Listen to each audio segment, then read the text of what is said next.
gipakita na ang behind the scene ni Monique sa Maging Sino Ka Man nga karakter ni Barbie Forteza nga nag-internalize sa iyang eksena. Samtang giyab-an og tubig si Barbie, daling naka-in karakter si Barbie og dayon nihilak. Kini ang official trailer sa bagong serye nga ang iatangan sa GMA Telebabad.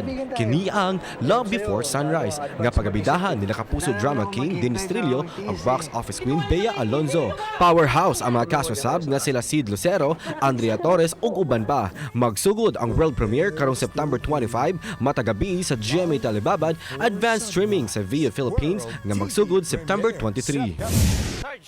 Pagkagabi sa Royal Blood, nasayra ng tinuod nga utok sa pagpatay kang Gustavo. Trending sa social media ang episode 66 kagahapon human gi-reveal na kinsa ang tinuod nga utok sa krimen. Si Margaret Royales ang gitumbok nga nagpatay kang Gustavo, ang karakter nga gidala ni Rian Ramos.